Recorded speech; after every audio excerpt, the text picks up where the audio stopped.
مولانا دانش زلفی کی latest video دیکھنے کے لیے اس چینل کو لائک اور سبسکرائب کیجیے۔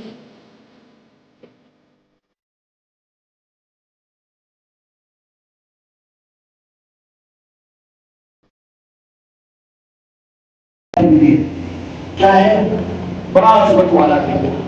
شاید آپ میں سے کچھ کو پتا ہو اور کچھ کو نہ پتا ہو یا کچھ بھول رہے ہو، تو میں آپ کو یاد دلاتا چلوں کہ آج ہے نا حضرت سیدنا عمر فاروق رضی اللہ تعالیٰ عنہ کو شہادت کر دی۔ کیا ہے؟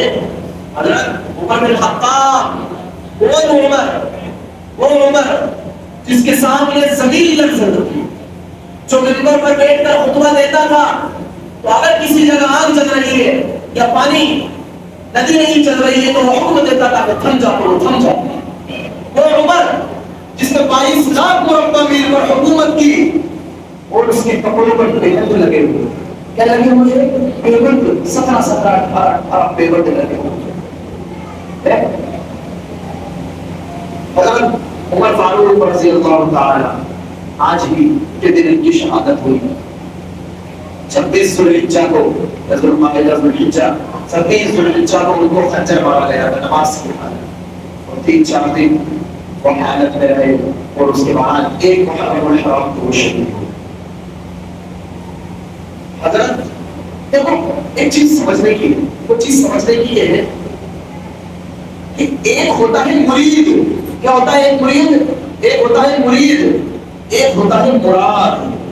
مرید وہ جو خود جا کر کسی ولی اللہ سے بیعت ہو، کسی پیر سے بیعت ہو، وہ ہوتا ہے مرید۔ سارے صحابہ نبی صلی اللہ علیہ وسلم کے مرید تھے۔ اللہ کے نبی نے ان کو دعوت دی اور انہوں نے دعوت قبول کی تو وہ سب کے سب مرید۔ لیکن ایک عمر، سارے صحابہ میں صرف ایک عمر جو تھا وہ مراد تھا۔ کیا تھا؟ مراد، جو نبی کا پاکر ہوا ہے۔ اللہ کے نبی نے دعا کی تھی 2 جنوں کے بارے میں، یا تو شام کا بیٹا مجھے دے دے یا خطاب کا بیٹا مجھے دے دے۔ اللہ تبارک و تعالیٰ نے خطاب کے بیٹے کے حق میں دعا قبول کی، لیکن خطاب کے بیٹے کے حق میں دعا قبول کی۔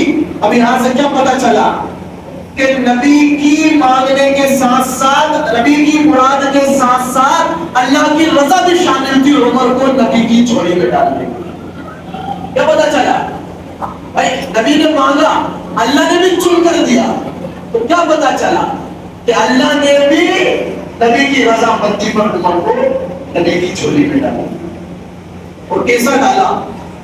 سنیں کہ جب عمر گئے معاذ اللہ نبی کا سر لینے گئے تھے، عمر کیا لینے گئے تھے؟ نبی کا سر لینے غصے میں کہ آج میں محمد کو قتل کر کے یہ رہوں گا، لیکن اللہ کو کرنا کچھ اور تھا۔ جب دروازے پر پہنچے اور جب کھٹکھٹایا تو صحابہ آئے۔ حضرت عمر کو بڑا دبدبا تھا، پہلے سے ہی دبدبا تھا، عمر کوئی معمولی شخص نہیں تھے۔ تو صحابہ نے سنانے سے دیکھا اور ایک عمر وہ تلوار ہاتھ میں، صحابہ خود نبی صلی اللہ علیہ وسلم کے پاس گئے، اللہ کے نبی عمر آئے ہیں اور تلوار ہاتھ میں۔ اللہ کے نبی نے کہا کہ آنے دو، دیکھتے ہیں وہ کیا لے کر۔ حضرت عمر جب اندر آئے اور آ کر بات چیت ہوئی تو اللہ کے نبی صلی اللہ علیہ وسلم کے پاس اور کلمہ پڑھا۔ جیسے ہی کلمہ پڑھا سارے صحابہ کو چیخ پکار نکلے اور اللہ اکبر کے نعرے لگے۔ حضرت عمر جو ہے نا وہ 40ویں نمبر کے صحابی ہیں، 40ویں نمبر کا عدد پورا کیا تھا جس وقت 40 لوگ صحابہ نبی صلی اللہ علیہ وسلم پر ایمان لائے، اور اللہ تبارک و تعالیٰ نے انہیں دوسرے نمبر پر ڈالا۔ حضرت ابو بکر کے بعد حضرت عمر کا نام چلا۔ جب ایمان لائے، جب کلمہ پڑھ لیا تو ایسے ہی مجلس جمی ہوئی تھی، اور مجلس جمنے کے بعد نماز کا وقت ہو گیا۔ اب نماز کے بعد صحابہ سب منتشر ہو رہے ہیں وضو کرنے کے لیے، کوئی ادھر لوٹا اٹھا رہا ہے، کوئی ادھر کی طرف جا رہا ہے۔ حضرت عمر نے پوچھا کیا معاملہ ہے، سب ادھر ادھر منتشر کیوں ہو رہے ہیں، سب ادھر ادھر کیوں بھگ رہے ہیں، آخر میں کیا بات ہے؟ تو ساتھیوں نے بتایا کہ بھائی نماز کا وقت ہو گیا ہے اور نماز پڑھنا ہے۔ حضرت عمر نے کہا کہ نماز پڑھنا ہے اس گھر میں؟ نہیں، کہ اب عمر اسلام لا چکا ہے، اب گھر کے اندر چھپ کر نماز نہیں ہوگی، اب دارالارقم میں نماز نہیں ہوگی، اب کسی گھر کے اندر ڈر کے اندر نماز نہیں ہوگی، اب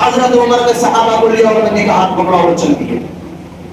جب چوک پر پہنچے کعبے کے وہاں تو چوک پر کھڑے ہوئے. کہاں ہوئے؟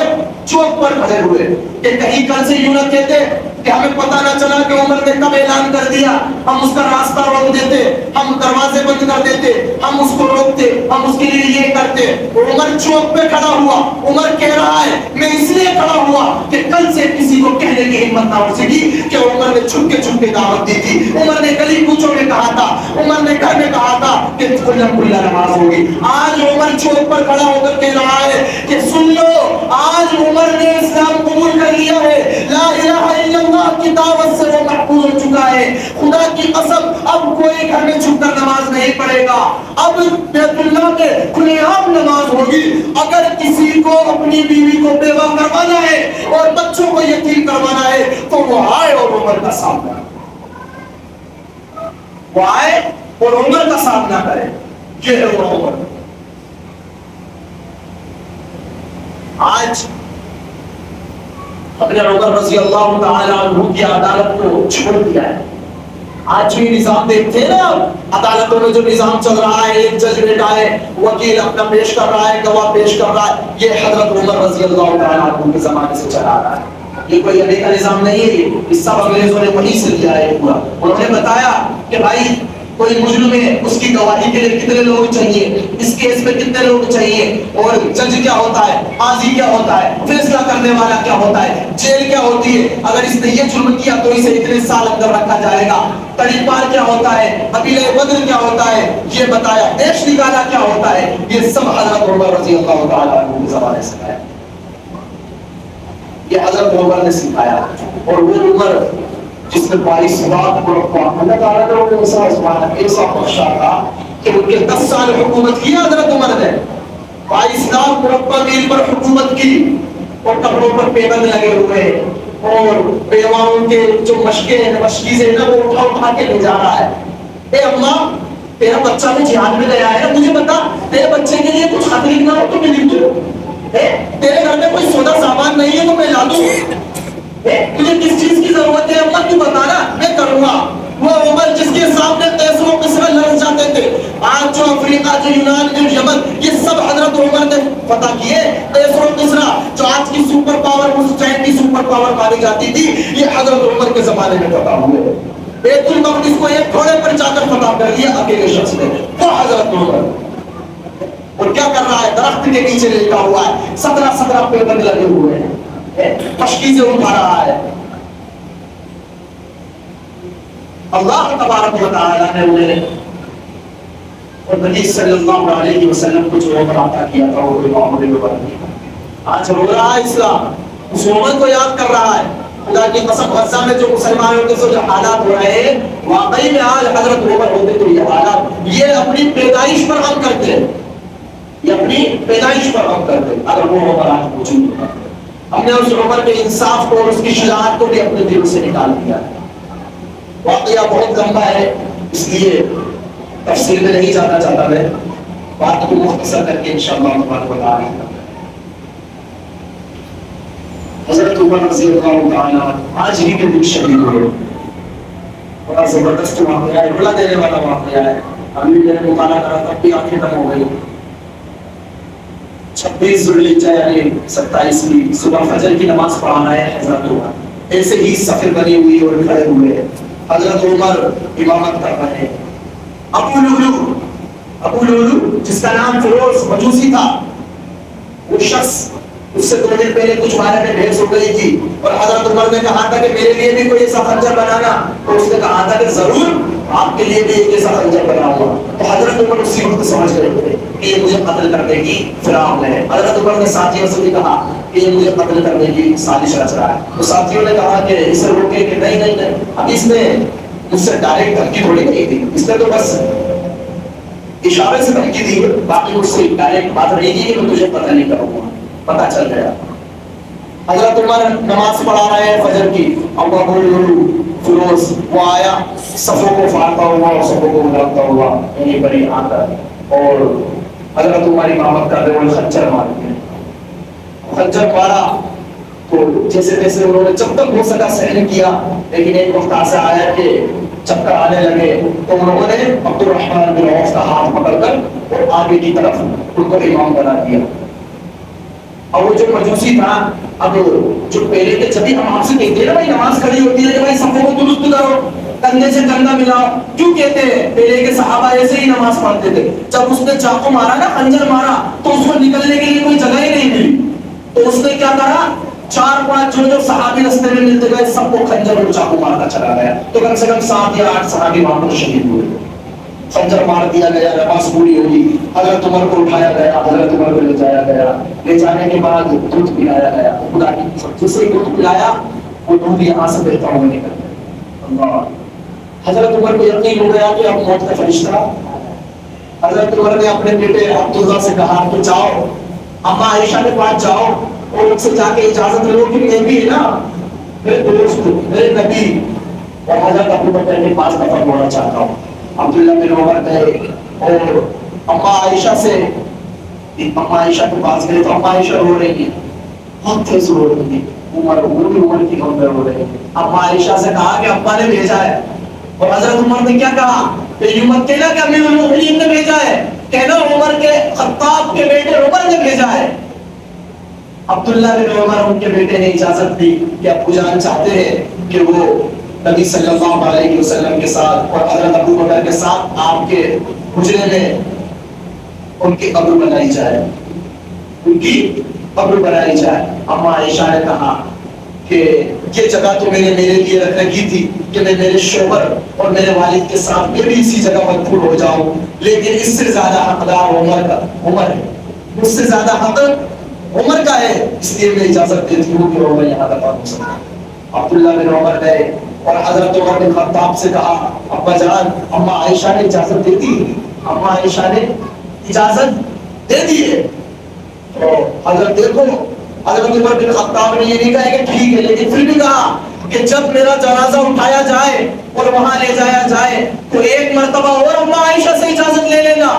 ہو سکتا ہے ابھی میں زندہ ہوں، میرے امیر المؤمنین ہوں، اس کے بنا پر انہوں نے اجازت دے دی ہو، لیکن بعد میں میرے مرنے کے بعد ایک مرتبہ اور پوچھ لینا کہ ابا جان کو یہاں پر دفن کر سکتے ہیں.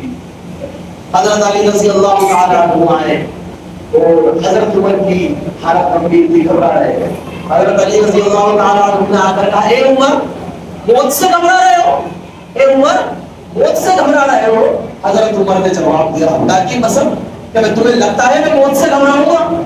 میں تو اس بات سے گھبرا رہا ہوں کہ میرا مرنے کے بعد کیا ہوگا، عمر میں میرا کیا عالم ہوگا، کیا عالم. میرے عزیزوں کون کہہ رہا ہے؟ وہ عمر کہہ رہا ہے جس کے بارے میں نبی صلی اللہ علیہ وسلم نے فرمایا کہ میں نے خواب دیکھا جنت میں کہ میں نے پوچھا کہ یہ درخت، یہ محل کس کا بنا ہوا ہے، اتنا عظیم الشان محل، یہ جواہرات کا محل. تو میں نے فرشتے سے کہا کہ بھائی یہ محل کس کا ہے؟ تو فرشتے نے جواب دیا کہ یہ محل تمہارے غلام عمر بن خطاب کا ہے، جس کے بارے میں نبی صلی اللہ علیہ وسلم نے بشارت دی ہے کہ 10 صحابی میں سے دوسرے نمبر کے صحابی جن کو جنت کی بشارت دے دی ہے وہ عمر بن خطاب ہے. اس عمر کے بارے میں اللہ کے رسول صلی اللہ علیہ وسلم نے فرمایا کہ دونوں کا ابو بکر اور عمر کا ہاتھ پکڑ کر کہا کہ ابو بکر اور عمر ہم قیامت کے دن ایسے ساتھ میں اٹھیں گے، ہم تینوں کے تین. جس کے بارے میں نبی فرماتے ہیں کہ میں اور ابو بکر عمر ساتھ میں آئے، میں اور ابو بکر اٹھے، میں اور ابو بکر عمر چلے.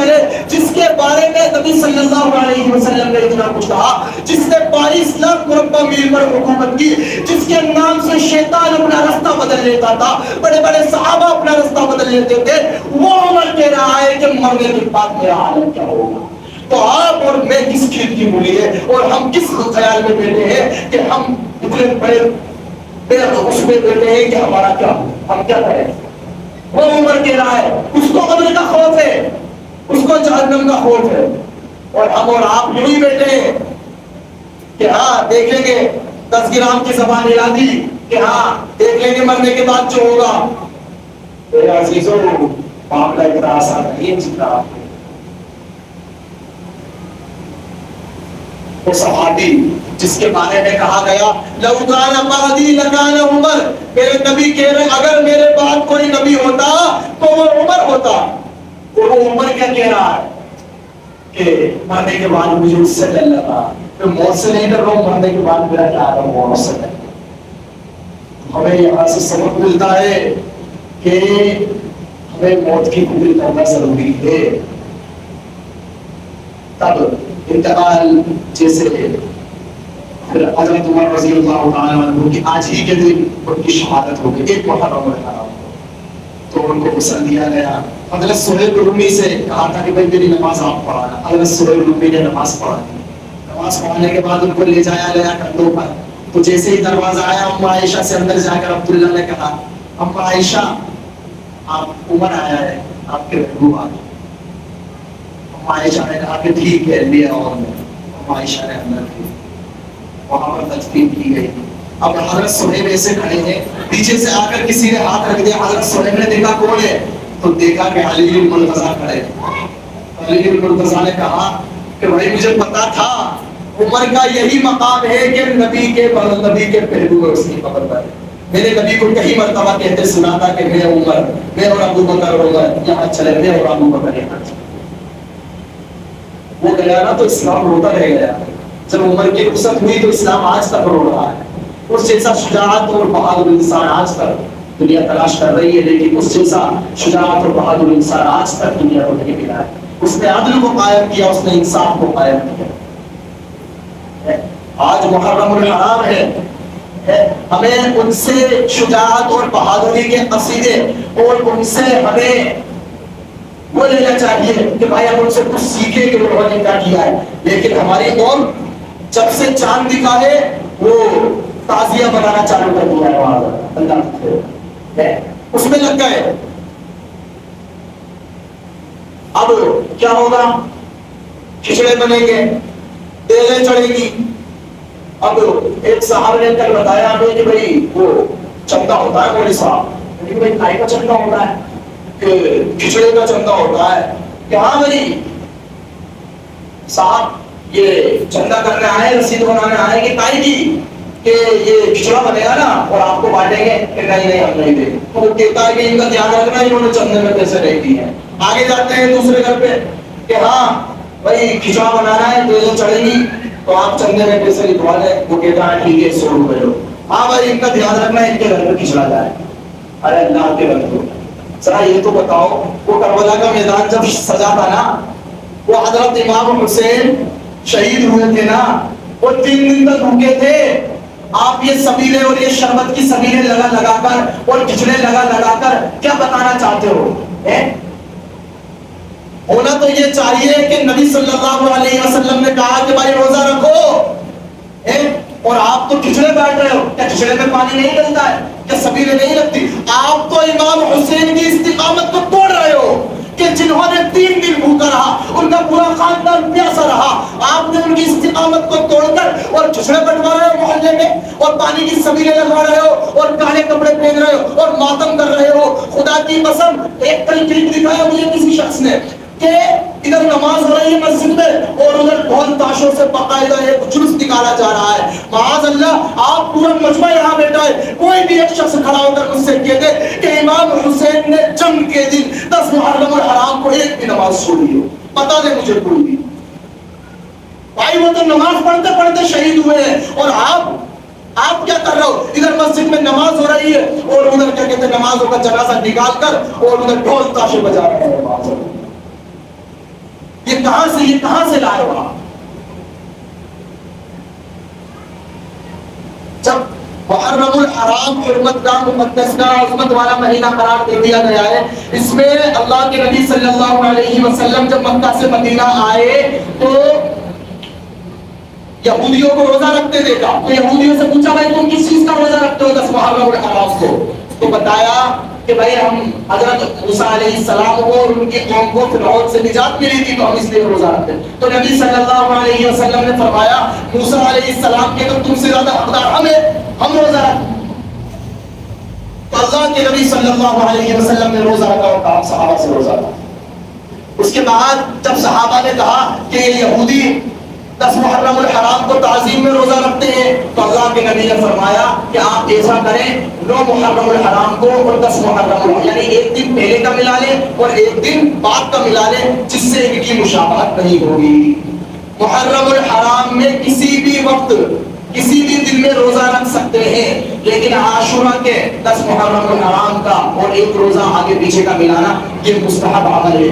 یہ محرم الحرام کے روزے پہلے فرض تھے، جب رمضان کے روزے آئے تو اللہ تبارک و تعالیٰ نے ان کو منسوخ کر دیا گیا، پھر ان کا درجہ مستحب کا آ گیا، ان کا درجہ مستحب کا آ گیا۔ تو بھائی کچھ تو کچڑوں کے چکر میں، سبیلوں کے چکروں میں روزہ نہیں رکھتے، اصل چیز تو روزہ رکھنا ہے، روزہ رکھو۔ پورے محلے میں ڈی جے بجائیں گے، معاذ اللہ آپ ذرا غور فکر کریں، 2-3 سال سے یہ خبریں آ رہی ہیں کہ اتنا لمبا وہ تعزیہ بنا دیا کہ وہاں پر وہ کسی تار سے اڑ گیا، کسی کیبل سے اڑ گیا اور اس میں اتنے لوگوں کی موت ہو گئی۔ اب ذرا آپ جواب دیں، اس تعزیے کی بنا پر آپ کی موت ہو جائے اور اللہ تبارک و تعالیٰ کے سامنے آپ کھڑے ہوں گے تو کیا جواب دیں گے؟ اللہ تبارک و تعالیٰ کہے گا کہ بتا بھائی کہ نماز پڑھتے موت ہوئی، سجدے میں موت ہوئی، روزے میں موت ہوئی، مسجد میں موت ہوئی، پتہ کسی ولی اللہ کے یہاں موت ہوئی، کس جگہ تیری روح نکلی ہے؟ وہ کہے گا نہیں نہیں نہیں، میں تو تعزیے نکال رہا تھا، آگے ڈی جے بج رہے تھے اور میں ناچ رہا تھا اور اتنا لمبا تعزیہ تھا کہ وہ تاروں پہ اڑ گیا اور جس سے کرنٹ پھیلا اور سار ہو گیا، اس میں بھی میری موت ہو گئی۔ اللہ تبارک و تعالیٰ کہے گا لے جا کے سفید کو جان رکھے۔ تو بتائیں آپ ذرا کہ جو نبی نے طریقہ بتایا ہے وہ افضل ہے یا یہ ڈی جے اور یہ تعزیہ نکالنا افضل؟ بتائیں، آپ خود بتائیں۔ میں یہ حدیث کی روشنی میں بات کر رہا ہوں، کوئی ہوائی فائر نہیں دے رہا ہوں، میں کوئی اپنی طرف سے میں ہوائی فائر نہیں دے رہا ہوں۔ اس لیے یہ مقدس مہینہ جو آیا ہے، میں نے شروع میں بھی بتایا کہ نیا سال شروع ہوا ہے، اپنا محاسبہ کریں کہ ہم نے پچھلے سال کیا کھویا ہے اور آنے والے سال میں ہمیں کیا کرنا ہے، کتنی نمازیں ہم نے پڑھی، کتنے روزے ہم نے رکھے، ان سب کا محاسبہ کریں اور اپنے آپ کو دیکھیں اور جو کمیاں ہیں ان کو پورا کریں۔ یہ چیز ہمیں سکھا رہی ہے۔ محرم الحرام عبادت کا مہینہ ہے، اس کو عبادت میں گزاریں، یہ خرافات کاموں میں نہ لگے۔ اچھا نہیں میں سبھی انشاءاللہ ان سب چیزوں سے تیز بولو، میں آواز ہی نہیں آ رہی تو ان سب خرافات۔ دیکھو میرا ہمیشہ سے ایک کہنا ہے کہ اگر آپ سے نیک کام میں ہو رہا ہو نا تو برا کام بھی مت کرو۔ میں ہمیشہ سے یہ بات کہتا ہوں، یا تو آپ نیکی کی طرف آ جاؤ، ہے نا، اگر آپ ادھر بھی نہیں آ پا رہے تو پھر ادھر بھی مت جاؤ۔ کیوں اپنے سر پہ بوجھ لینا چاہتے ہو میرے آج؟ سیدھا سادہ دین ہے، 5 وقت کی نمازیں ہیں، روزہ ہے، نماز ہے، حج ہے، اللہ تعالیٰ کے بندوں کو اپنی طرف بلانا ہے، دعوت و تبلیغ کرو، اللہ اللہ کرو۔ یہ پیچھے باجوں میں لگے پڑے ہوئے، اللہ کی قسم کہیں سے کہیں تک بھی 1% بھی سوال نہیں ہوگا۔ یوں نہیں کہا جائے گا کہ تم نے کچڑے کے کتنے دیگ چڑھائے، تم نے ڈی جے کے سامنے کتنا ڈانس کیا، تم نے کیا کہتے اکھاڑے میں کتنی تلواریں گھمائی ہیں۔ نماز ہوگا تو سوال ہوگا تو نماز کا ہوگا، مسجد میں کتنے وقت گئے، فجر پڑھی نہیں پڑھی، ظہر پڑھی نہیں پڑھی، عصر پڑھی نہیں پڑھی، مغرب پڑھی نہیں پڑھی، عشاء پڑھی نہیں پڑھی، روزے کتنے رکھے ہیں، حج کتنی بار کیا ہے۔ ان چیزوں کا سوال ہوگا، نہ کہ ان چیزوں کا سوال ہوگا۔ کوئی نہیں پوچھے گا، یہ سوال تو ایگزام لسٹ میں ہے ہی